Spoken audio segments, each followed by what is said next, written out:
Welcome back to Hard Money Dispatch. Lots happening this week.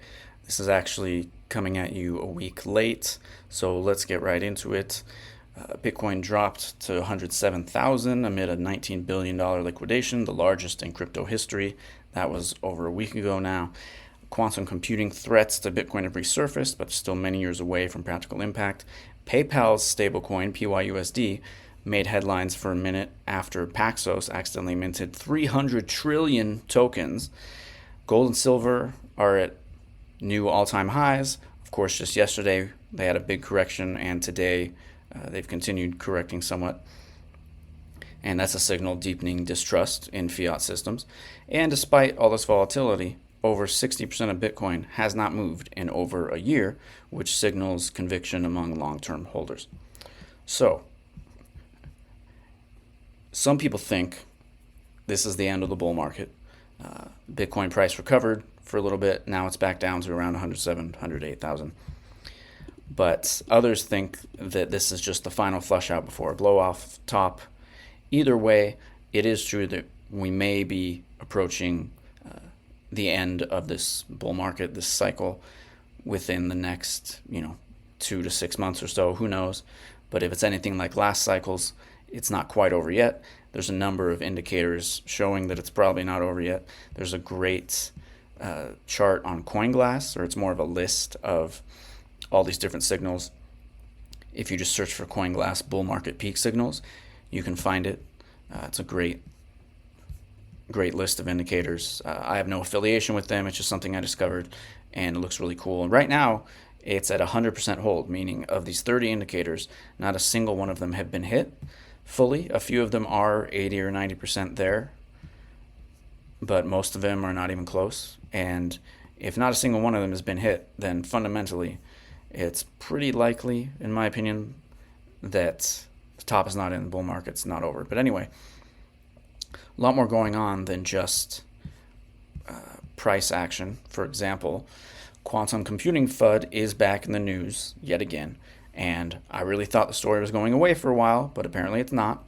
Quantum fear-mongers never seem to get tired of repeating these same misleading narratives again and again. And to be clear, I'm not oblivious to the fact that there is a real potential threat of quantum computers to Bitcoin and crypto. It's a real technology. It exists. Could have implications one day at some point in the future. But the way it's usually framed is entirely misinformed. And I know this because I had to research this topic thoroughly for a past job I had working for a large Bitcoin corporation. Now, I'm not an expert on quantum physics or computing or anything, but the amount of research I've had to do far exceeds that of even some people who want to talk about the topic all the time and post about it on social media, from what I've seen at least. So the whole issue surrounds ECDSA, the encryption, elliptic curve digital signature algorithm, the type of encryption that protects Bitcoin wallets. And people say this could be broken by quantum computers within 2 years, as little as 2 years. And first off, if your coins are in a wallet that's never been spent from, then it's not a threat to you specifically, because your public keys haven't been exposed. There's no way for a quantum computer to look at your public key and then figure out what your private key is from that, which is a very computationally difficult task. And depending on how powerful the quantum computer is, it could potentially do that. But people don't even stop there, because they say that some of the early Bitcoin wallets created in 2009, 10, 11 had a different type of hash where even if they haven't been spent from, the public key is still exposed. And so Satoshi's wallet, for example, that holds 1 million Bitcoin, some mysterious hacker with a quantum computer that is not known to exist yet, could one day get those coins, transfer them to themselves, and dump them on exchanges, tanking the price. Who would actually want to do that, and how they'd get away with it is another question. But I did see an interesting article on Cointelegraph the other day about, it could already be happening and we wouldn't necessarily know it, right? And this is true because it would just look like legitimate access. Because if you're able to get the private key, you can just spend from that wallet as if you actually owned it. So who knows? Maybe when we see these headlines of, Satoshi era wallet moves 50 Bitcoin, 1,000 Bitcoin, whatever, maybe that was a quantum computer that stole those coins, and the wallet was just dormant and the person lost it many years ago. But even if that is the case, that quantum computer hack is only useful for as long as no one knows it exists. Because as soon as someone does know it exists, like if someone took Satoshi's coins, for example, it'd be pretty certain that's what's happening, then everyone loses confidence in the system and you shoot yourself in the foot, because you're never going to get the same price for those coins. The price is going to tank immediately. And getting more into why this whole thing doesn't make sense. So first off, it would take at least 2,000 logical qubits to break ECDSA in a time frame of about 2 years. So in other words, if you had a quantum computer that powerful, 2,000 logical qubits, you could run an algorithm that could break that encryption in about 2 years. So again, if you had that computer today and started using it, 2 years from now, you would be able to break the encryption that protects Bitcoin wallets. So saying that this threat is only 2 years away really doesn't make a whole lot of sense to me. I don't know how, I don't get how anyone even believes that, honestly. Current quantum computers have about 100 logical qubits. It's projected that within 4 to 5 years, they will reach 2,000 qubits or more. But then from that point, it'll take another 2 years, as I just described, right? So to me, that seems to indicate we have at least 7 years to figure this thing out, at the very least, because none of this is even to mention that the computers need to have better error correction rates. They mess up all the time right now. It may even require breakthroughs in physics, math, and engineering to create a stable quantum computer that powerful that doesn't have high error rates. But people pushing this narrative never seem to mention any of that. They just act like, once it gets this number of logical qubits, game over. It's that simple. And even if that and everything else were to line up, and there's a machine out there capable of doing that, there's still the question of who's going to do that and why. When you propose this type of theory, you need to be clear on the why, the how, and the who. So why someone would do this, okay, they have a financial incentive, right? They can just get free coins and dump them. That makes sense. But if that's the case, wouldn't it make sense to target any of the other thousands of altcoins that have trillions of dollars in them collectively first? Wouldn't you want to break those down first? Because you can target those one by one, and nobody really cares. For the most part, no one cares about 99.9% of altcoins, right? Maybe Ethereum or XRP would be a big deal if they broke down and got hacked. Maybe that would cause some panic, but almost all the other altcoins, no one's going to care. It's not going to impact market sentiment that much if a bunch of them just get destroyed overnight. I mean, so many have been destroyed over the years anyway, for reasons that had nothing to do with quantum. So I don't really think it makes sense that the day someone gets this powerful quantum computer, they're just going to attack Bitcoin straight away. And then there's also the question of who.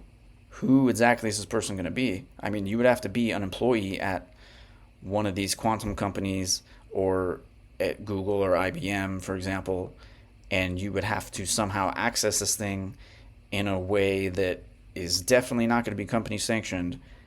And if you get caught doing it, you're going to get fired and go to jail. And how exactly are you going to pull that off? Because there would only be a small list of people who would be capable, who would have access to it. Of course, I suppose it's always possible that some billionaire somewhere in his basement is working on a quantum computer and their whole goal is just to destroy Bitcoin or something. But we're getting into tinfoil hat stuff if we go there. So the why doesn't quite make sense. The who doesn't quite make sense. And the how sort of makes sense. I mean, I can see why people believe this, because there is some degree of truth to it. Like, one day this will be an issue.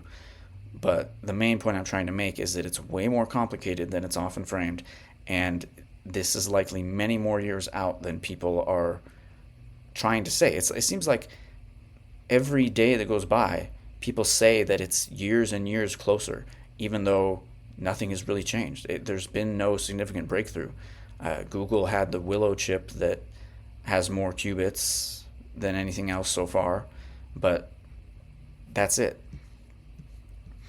Anyway, there's a great piece on that published on Mara's blog. If you want to check it out, it's called Bitcoin versus Quantum Computing, More Hype Than Reality. It's linked in this edition of the Hard Money Dispatch newsletter. Moving on. There was a momentary crypto market collapse on October 10th. You may have heard about it by now. It was the biggest ever, bigger than COVID in 2020, China's mining ban in 21, and FTX collapsing in 22. And what exactly happened at this time? Well, rather than me explaining it, a guy named Rob Wallace from BitcoinNews.com had a pretty good summary, and I'll quote some of it here from his LinkedIn post. He says, over 19 billion in positions were wiped out across centralized exchanges. More than 1.6 million traders were liquidated, with their accounts zeroed out in an instant. In just an hour, Bitcoin fell 13% from peak to trough. Of course, altcoins suffered far worse. Atom, for example, a vaporware token with $2 billion market cap before the flash crash, briefly traded at zero before rebounding. Prices have recovered from these extreme lows, but this was historic and nearly double the size of the second largest liquidation event, which was 2021's China mining ban sell-off. I think the numbers have been updated for them, and it's even bigger, but I'm not sure. There's a lot of info out there about this. And for leverage traders with long-only positions, Friday was a wipeout. But for long-term Bitcoin holders, it's really just another Friday. On-chain data shows that over 60% of Bitcoin has not moved in over a year. Treasury and ETF institutional wallets holding over 2 million Bitcoin didn't react at all, as those markets were closed. And while 11 billion in open interest for Bitcoin was cleared, which is a lot, open interest refers to options trading and how long those positions are being held overnight. History shows every major leverage flush like this, such as in 2020, 21, 23, has reset the market and paved the way for stronger rallies. In many ways, this weekend was a bull run reset. Ultimately, nothing beats Bitcoin and cold storage. So thanks for that insight, Rob. One key idea there I'd like to point out is that amount of Bitcoin hasn't moved in a year, the majority. And in previous week's newsletter, I pointed out there's also a 5-year record low Bitcoin balance on exchanges. So that indicates most people are holding their Bitcoin off of exchanges in long-term cold storage and haven't moved it for at least a year. And that means people are thinking long-term rather than speculating on short-term price movements. And at the time of last week's newsletter writing, Bitcoin was about 17% off its record highs. It's probably a little less than that right now. And a lot of altcoins have done way worse, with XRP being down 30% or so off its highs and Solana down about 20%. Moving on, Paxos minted 300 trillion PYUSD randomly. Just a fat finger move. Someone made a mistake, minted 300 trillion of these stablecoin tokens before burning them, sending them to a unusable address. And that was done on the DeFi platform Aave. And only 22 minutes went by from the time someone made this mistake to the time they burned the tokens. And there wasn't that much impact other than the news just being kind of crazy and showing how stablecoins may not really be that stable. But PYUSD did maintain its peg to the dollar, although it did briefly drop to about 95 cents when the news came out. In other news, gold and silver have continued their historic rally, with silver reaching up to $52, although now it's crashed down, I think, to $47, $48, and gold went from at 42, 4,300, now down closer to 4,000. And this is significant because for nearly 15 years, the precious metals market was basically dead, stagnant, not moving that much. And while this may be good for those invested in the market, it could signal something worse, something more ominous on the horizon, because these are the traditional safe haven assets, gold and silver, and they're being bought aggressively by, looks like, pretty much everyone. I mean, governments, central banks, institutions, even individuals. There's all kinds of videos circulating right now of people lined up around the block waiting to buy gold and silver from their local bullion dealership, which is kind of weird to me because don't they know there's online dealerships? Like, you don't have to necessarily go to the physical store to buy them all the time, but whatever. And usually this happens when people either lose faith in their national currency or they expect a crisis of some kind. Could be both in this case, I don't know. While it remains to be seen exactly what's going on, some people believe it's due to artificial intelligence, that the monumental energy requirements of AI infrastructure will, of course, require funding, and that funding may at some point have to come from national governments, which means they will have to print a lot of money to that end. And this thesis was articulated in a tweet by Zero Hedge on October 13th.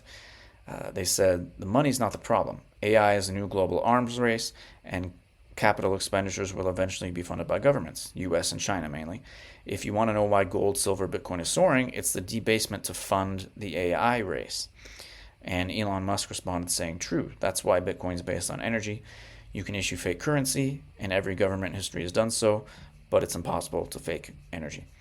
And that was a really great insight I wanted to share there to wrap things up.